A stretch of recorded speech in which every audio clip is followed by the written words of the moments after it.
¿qué nos hace humanos? Parece una pregunta sencilla, casi de manual, pero el texto que analizamos hoy, ofrece una respuesta que desafía casi todo lo que solemos dar por sentado. No va de cerebros más grandes o de herramientas más sofisticadas, no. Hoy nos metemos de lleno en una idea muy provocadora, que el origen de la humanidad moderna no es un peldaño más en la escalera evolutiva, sino un salto radical, una especie de Big Bang de origen espiritual. Es una tesis muy potente, desde luego. Y creo que es importante empezar aclarando algo sobre nuestro análisis de David. No vamos a entrar a debatir la validez de la fe o la teología, no. Nuestra misión es examinar los argumentos que presenta el texto, ver cómo el autor conecta biología, arqueología y filosofía para sostener esa idea central. La idea de que la irrupción de la trascendencia, o sea, la conciencia de que hay algo más allá de lo material, es la verdadera cuna de nuestra especie. Y para eso nos vamos a centrar en dos pilares que el autor considera cruciales: la extrañísima anomalía del comportamiento humano y, por otro lado, el increíble descubrimiento de Göbekli Tepe. Perfecto. Pues empecemos por esa anomalía, porque el texto arranca con una contradicción que, cuanto más la piensas, más vertiginosa es. A ver, nos dice que compartimos más del 98% del ADN con los chimpancés. Genéticamente, somos primos hermanos. Pero si comparas su mundo, sus herramientas, su organización con el nuestro, la distancia es un abismo. Es que es insondable. ¿Cómo se explica esa desproporción tan brutal? Esa es la pregunta de partida, claro. El autor lo llama la discontinuidad conductual. Y argumenta con mucha fuerza que los cambios anatómicos graduales que siempre nos han contado, ya sabes, el bipedismo, el crecimiento del cerebro, pues que no son suficientes. Simplemente no bastan para explicar fenómenos que son única y exclusivamente humanos. No hablamos de una diferencia de grado, sino de naturaleza. Vale, pero aquí alguien podría decir, a ver, otros animales también tienen comportamientos complejos. Se habla mucho de cultura en los primates, herramientas en los cuervos, incluso de rituales de duelo en elefantes. ¿Dónde traza la línea el texto para decir, no, lo nuestro es radicalmente distinto? Buena pregunta, porque ese es un matiz fundamental. El texto no niega la complejidad del mundo animal para nada.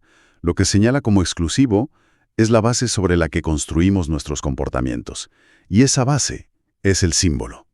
A ver, un chimpancé puede usar una piedra para abrir una nuez. Es una relación directa utilitaria. Un humano puede coger esa misma piedra, tallarla de una forma y convertirla en un dios, en un antepasado. Ya no es una herramienta para actuar sobre el mundo, es un símbolo para darle un significado. Y a partir de ahí, claro, todo cambia. Claro. Piensa en el lenguaje, que no solo describe lo que hay, sino que crea realidades nuevas. Leyes, promesas, ficciones, o en el arte abstracto. Y sobre todo, en lo más radical, la capacidad de sacrificarse por ideales invisibles. La patria, la justicia, el honor. Ningún animal muere por una bandera. Entiendo. Espera, es casi como si la máquina, el hardware, fuera muy parecida. Pero de repente alguien nos hubiera instalado un sistema operativo completamente diferente. Uno que no solo procesa el qué es, lo que tenemos delante, sino que está obsesionado con el qué debería ser. Es una buena forma de verlo. Es una analogía perfecta. Perfecta. Y lo fascinante aquí es que el texto no niega la neurociencia ni la biología, sino que las integra y a la vez señala sus límites. Acepta, por supuesto, que la corteza prefrontal nos dio las herramientas. Más capacidad de planificar, de controlar impulsos. Pero subraya una distinción que es crucial. Las herramientas no explican el propósito. Dicho de otro modo, la biología explica el cómo pudimos empezar a actuar contra nuestro interés inmediato, pero no el para qué lo hicimos. Nos dio la capacidad de ayunar, pero no la razón para querer hacerlo. Claro, el cómo biológico está ahí, pero sigo sin ver de dónde sale ese para qué tan raro. Si la biología no nos da la respuesta, ¿dónde la encuentra el texto? ¿Cuál fue esa chispa que encendió el nuevo sistema operativo? Pues el autor sitúa ese punto de inflexión en la aparición de una conciencia muy particular. No solo la autoconciencia, no. La conciencia de la propia finitud. La conciencia de la muerte, del paso del tiempo, y como consecuencia, la aparición de las ideas del bien y del mal, como guías para navegar esa existencia. En el momento en que un ser entiende que va a morir, Su vida deja de ser una mera sucesión de estímulos, de hambre, miedo, deseo, y se convierte en una biografía, en un relato con principio y fin que necesita un sentido. O sea que no es solo empezar a pensar más, sino empezar a pensar en lo que no está, en el pasado que ya no es, en el futuro que todavía no es, y sobre todo en la propia ausencia, en la muerte. Eso es un cambio de perspectiva brutal. Exacto. Y eso nos lleva directos al concepto clave que propone el texto, la lógica del deber. Esta nueva lógica se opone frontalmente a la lógica puramente biológica, que es la de la supervivencia y la gratificación instantánea. La lógica del deber es la que nos permite hacer cosas incomprensibles, incomprensibles para cualquier otro animal. Es la que inspira al monje a ayunar, la que lleva a un soldado a morir por una idea, la que nos hace obedecer leyes invisibles incluso cuando nadie nos ve. Es una ruptura total con el imperativo natural de lo que me conviene ahora. Hay una frase en el texto que al leerlo me impactó, que creo que lo resume de una forma muy potente. Decía algo así como: ningún animal vive orientado por lo que debería ser en lugar de por lo que le conviene ahora. Y es demoledora. Pone el dedo en la llaga de esa anomalía. Un león no se debate moralmente sobre si debería cazar esa cebra. Si tiene hambre y puede, lo hace. Y punto. Nosotros, en cambio, vivimos constantemente en esa tensión. Precisamente. Y fíjate que esto no es una idea que surja de la nada. El texto la enraiza en tradiciones filosóficas muy profundas, argumentando que no son meras invenciones culturales, sino intentos de explicar esta anomalía. Menciona, por ejemplo, a Platón, para quien el ser humano está orientado hacia el bien, algo abstracto y superior. O la tradición judeocristiana, donde el ser humano es creado a imagen y semejanza de Dios, y por tanto puede trascender su naturaleza animal. Lo que hace el autor es tomar esta idea clásica y darle la vuelta. No es que seamos capaces de esto porque somos humanos, sino que somos humanos porque en algún momento esta capacidad irrumpió en el mundo. Fue la causa, no la consecuencia. Vale, entiendo. Pero todo esto suena muy filosófico. Me imagino que el texto debe apoyarse en alguna evidencia física, ¿no? Porque si no, corremos el riesgo de que sea una teoría muy bonita, pero imposible de demostrar. Y ahí, justo ahí, es donde entra la segunda parte del argumento, la que el autor considera la prueba arqueológica definitiva. Y aquí hablamos de Göbekli Tepe. Para quien no lo conozca, es un lugar que te vuela la cabeza. Un complejo monumental en el sur de Turquía, datado en más de 11.000 años. 11.000. Para ponerlo en perspectiva, eso es 6.000 años más antiguo que Stonehenge. 6.000 años más antiguo que Stonehenge, sí. Y 7.000 más que las pirámides de Giza. Es casi inconcebible. Y lo más increíble es quién lo construyó, ¿verdad? Exactamente. Fue construido por cazadores-recolectores. Gente que, en teoría, vivía al día, sin agricultura, sin poblados permanentes, sin cerámica, sin escritura. Y sin embargo, estos grupos nómadas se organizaron para levantar enormes pilares de piedra en forma de T, algunos de hasta 5 metros y 16 toneladas. Los tallaron con relieves increíblemente sofisticados de animales. Y el detalle crucial, no hay ni rastro de que fuera un lugar para vivir. No hay hogares, ni cocinas, nada. Era, inequívocamente, un espacio sagrado, una catedral en la colina, como lo llamó su descubridor. Es que es alucinante, porque esto dinamita por completo la narrativa del progreso humano que casi todos hemos estudiado en el colegio.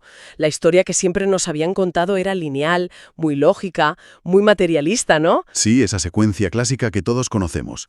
Primero, los humanos inventan la agricultura. Vale. Eso permite la sedentarización. Segundo, la agricultura genera excedente de comida. Lógico. Tercero, con comida de sobra, la gente se especializa y crea asentamientos, las primeras ciudades. Y solo al final, como una especie de lujo cultural, con la sociedad ya organizada, surge la religión, los templos. La secuencia era, primero el granero, luego la ciudad y al final el templo. Pero Göbekli Tepe le da la vuelta a la tortilla por completo. Radicalmente. Y aquí el texto pronuncia la frase que es la tesis central de esta parte, y que lo resume todo. Dice: no fue el granero el que creó el templo, fue el templo el que hizo posible el granero. La idea es que la necesidad de reunirse para los ritos, para conectar con lo sagrado, fue el verdadero motor que impulsó la cooperación a gran escala. Construir algo así requería una organización sin precedentes, Y esa necesidad de cooperar para lo sagrado pudo ser el catalizador que llevó a la agricultura. ¿Por qué? Pues porque necesitas alimentar de forma estable a cientos de personas trabajando juntas durante mucho tiempo. Lo sagrado como origen de la cohesión social. Entonces, si juntamos las dos mitades del argumento, por un lado, la anomalía de un comportamiento guiado por el deber, y por otro, este templo imposible, la imagen que emerge es casi herética desde un punto de vista puramente materialista. La conclusión es audaz, no hay duda. Que la espiritualidad, el sentido de lo trascendente, no fue un subproducto de la civilización. No fue un añadido cultural, fue su causa. El ser humano no es, según esta perspectiva, simplemente un animal que aprendió a pensar mejor. Es un ser al que, en palabras del autor, se le abrió la trascendencia. Y ese evento, ese despertar a una realidad más allá de lo visible, lo cambió absolutamente todo. Nos permitió romper con la naturaleza, con la lógica del estímulo-respuesta, para empezar a guiarnos por símbolos, relatos y valores. Hay una imagen con la que el texto cierra esta parte del argumento que me parece poética, pero muy potente. Dice, antes de la economía hubo rito, antes de la política hubo altar, antes de la ciudad hubo templo. Y te deja pensando, porque le da la vuelta a toda la jerarquía de prioridades que solemos asumir sobre cómo se construye una sociedad. Pone lo simbólico, lo no utilitario en la base de todo lo demás. Exacto. Es una inversión completa. Sugiere que lo que nos hizo capaces de crear la economía y la política fue primero nuestra capacidad de imaginar y comprometernos con algo que no se podía comer ni tocar. Desde luego desafía el relato convencional y nos obliga a mirar nuestros orígenes desde un ángulo completamente diferente. Y claro, todo esto te obliga a mirar nuestro propio mundo, ¿no? El texto argumenta que nuestra civilización se construyó sobre un sentido compartido de lo sagrado. Ese fue el pegamento que permitió el sacrificio por el bien común, la cooperación a gran escala. La pregunta que inevitablemente queda flotando en el aire es, en un mundo contemporáneo donde ese sentido compartido de lo sagrado parece debilitarse o fragmentarse, ¿qué es lo que sostiene ahora nuestra capacidad de colaborar? ¿De dónde sacamos esa energía para construir proyectos a largo plazo que trasciendan el interés inmediato de cada uno? Hoy vamos a abordar una pregunta que a primera vista parece sencilla, de manual de psicología, pero que esconde uno de los mayores abismos que nos separan del resto del reino animal. Es una pregunta fundamental, desde luego, totalmente. Pensemos en esto. Una rata en un laboratorio. Se le enseña que si presiona una palanca, de vez en cuando, de forma totalmente impredecible, obtiene comida.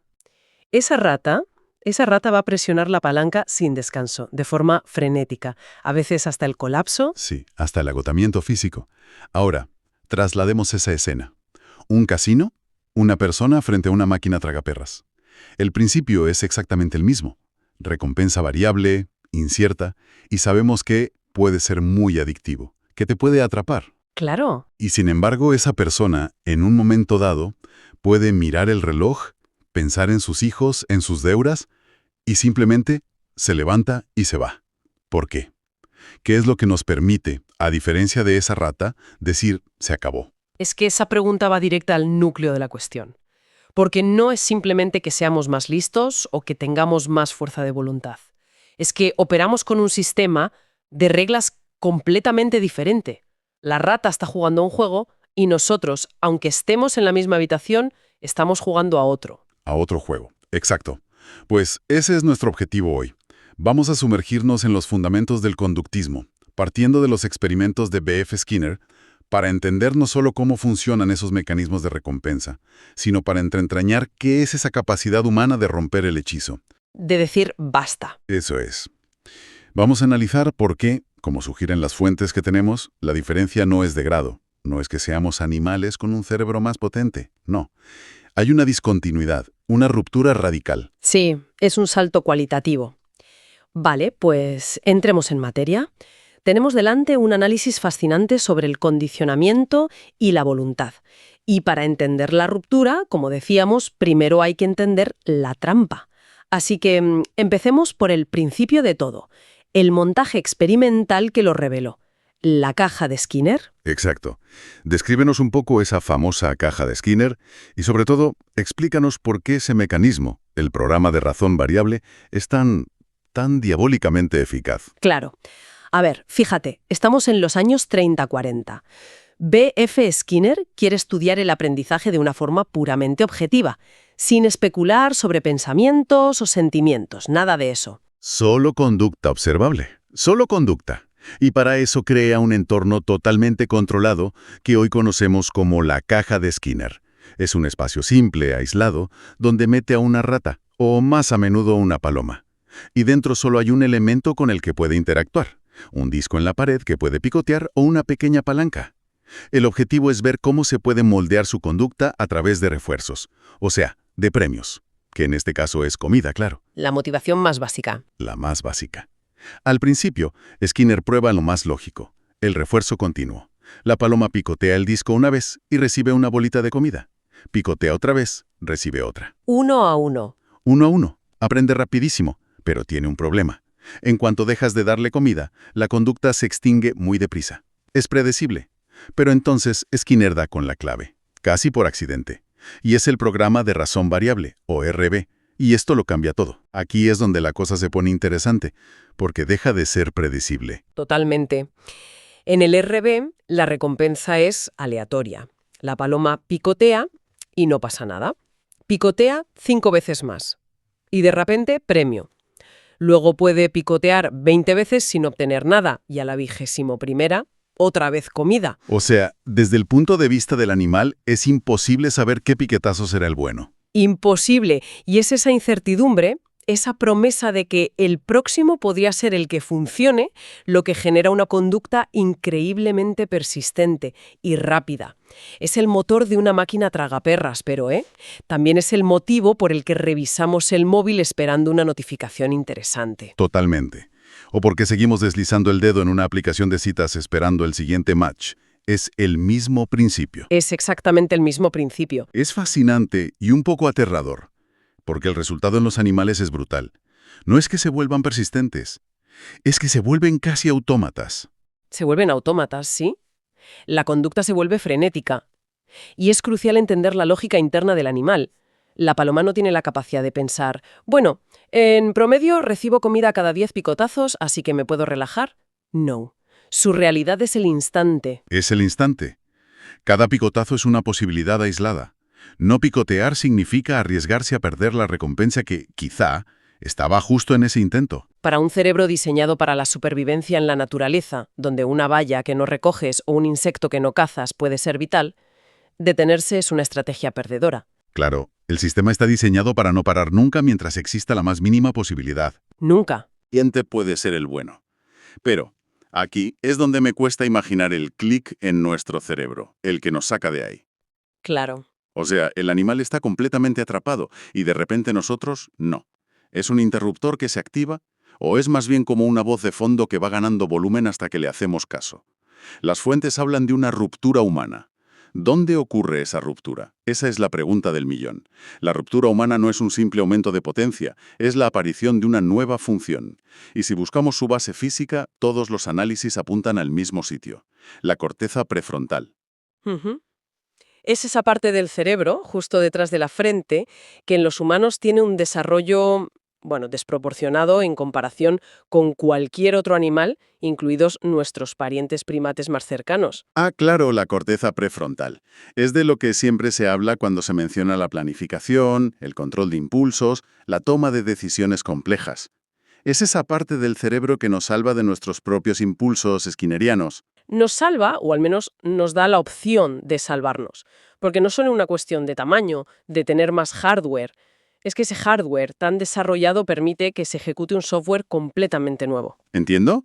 Permite lo que llamamos funciones ejecutivas, la capacidad de inhibir un impulso inmediato, de proyectarnos en el futuro y evaluar las consecuencias de nuestros actos.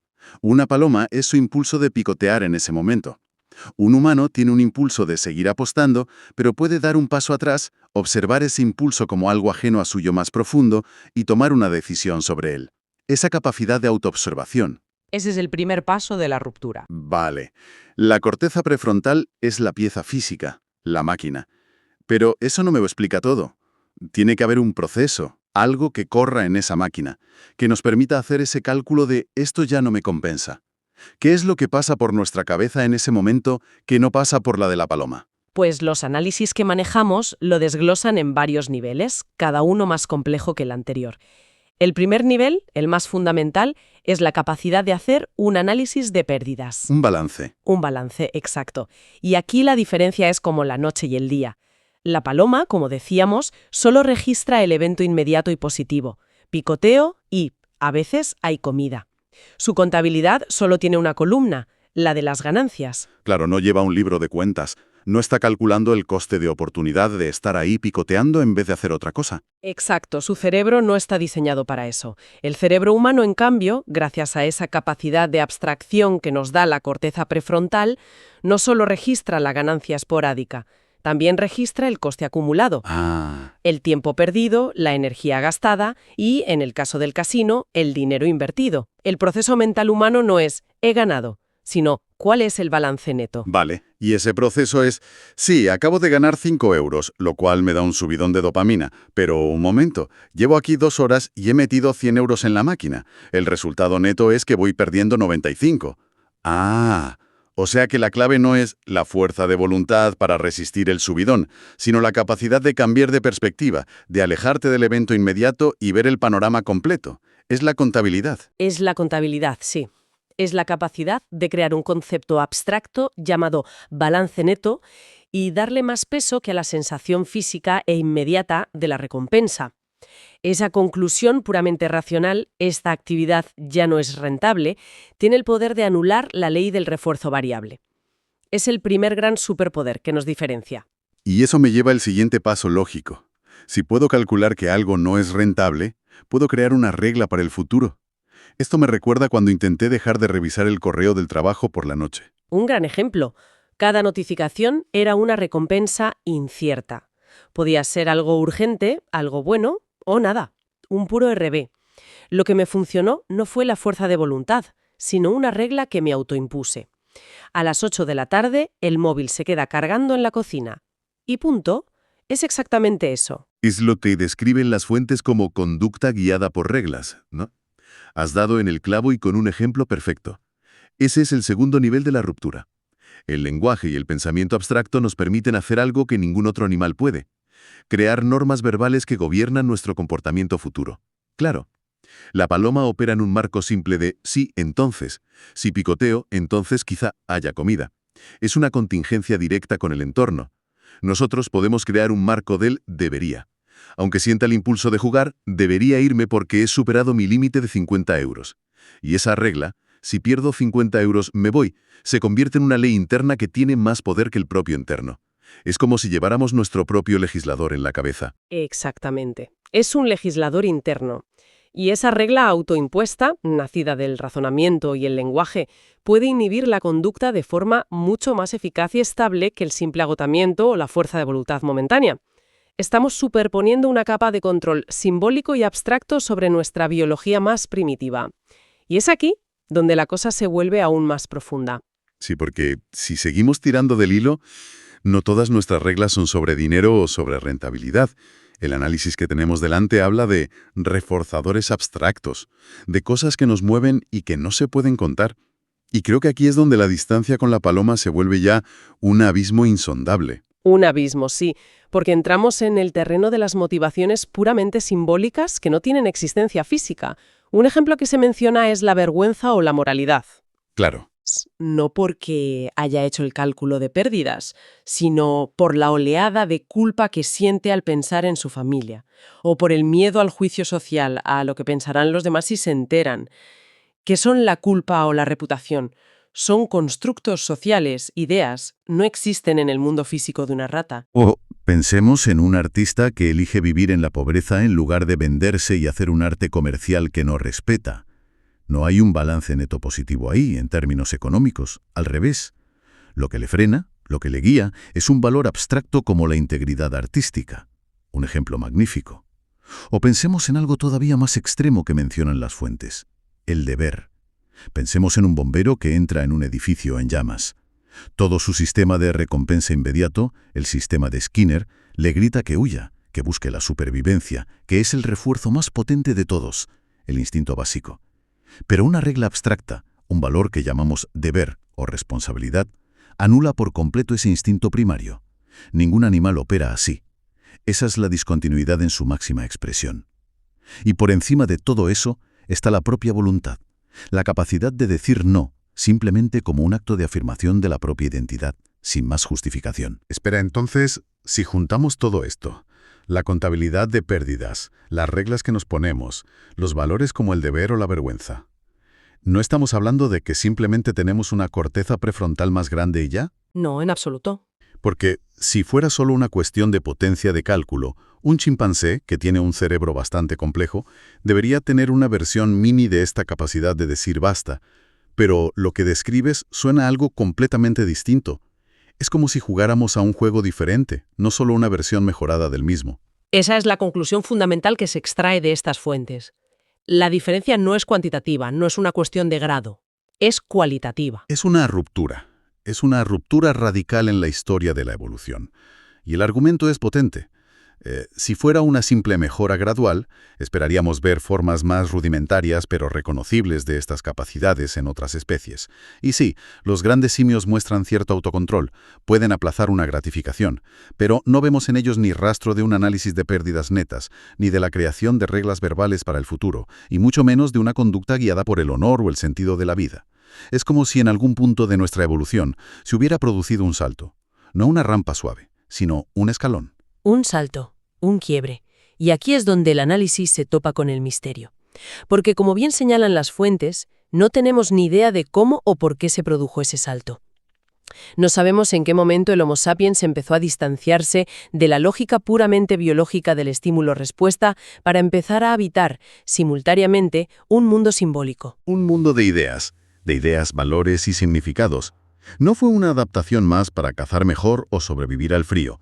Fue la emergencia de algo completamente nuevo en el universo, que sepamos. La capacidad de actuar en contra de la ganancia inmediata, de decir no a un impulso reforzado y de guiar nuestra vida por conceptos que nosotros mismos hemos creado. Somos el animal que puede entender las reglas del juego y aún así decidir no jugar. Has dado con la definición perfecta. Somos, hasta donde sabemos, el único ser que puede observar la ruleta conductual desde fuera, analizar sus engranajes, entender su tremendo poder de atracción sobre nuestra propia biología y, a pesar de todo, conservar la libertad de decidir levantarse de la mesa. Y esa capacidad, aunque no sepamos explicar del todo su origen, es lo que define tanto nuestra grandeza como nuestra carga. ¡Qué viaje! Es increíble cómo algo tan simple como una paloma picoteando un disco nos puede llevar a estas profundidades. Hemos pasado de la conducta automática, persistente, del animal, atrapado por la promesa de la recompensa impredecible, a la asombrosa capacidad humana de detenerse. Es un salto enorme. Una capacidad que se apoya, sí, en el hardware de nuestra corteza prefrontal, pero que se manifiesta a través de un software complejísimo, el análisis abstracto, las reglas que nos inventamos para gobernarnos y, en última instancia, esos valores simbólicos que nos permiten dar un sentido a nuestras acciones más allá de la pura supervivencia. Y si nos quedamos con una idea central, es esa. La habilidad para decir no a un impulso que el propio entorno está premiando no es una simple diferencia de potencia. Es un cambio cualitativo, una nueva dimensión del ser. Y es precisamente en ese espacio que se abre entre el impulso y la acción donde reside la posibilidad de la libertad y, por supuesto, de la responsabilidad. Sin duda, el análisis nos deja con ese gran misterio sobre el origen de esta capacidad única. Pero si lo traemos a nuestra vida cotidiana, creo que nos lanza una pregunta muy directa. En las múltiples cajas de Skinner en las que vivimos a diario, ¿Que son muchas? muchísimas. Esa espiral infinita de las redes sociales, las dinámicas de validación en el trabajo, incluso ciertas relaciones. Estamos actuando como la paloma, guiados por la recompensa impredecible del siguiente me gusta, del siguiente correo de aprobación, del siguiente gesto de afecto intermitente. ¿O estamos realmente usando esa capacidad única que tenemos para hacer un balance? Para aplicar nuestras propias reglas y decidir conscientemente cuándo es el momento de levantarse de la mesa y caminar en la dirección que no nos marca el entorno, sino la que realmente hemos elegido.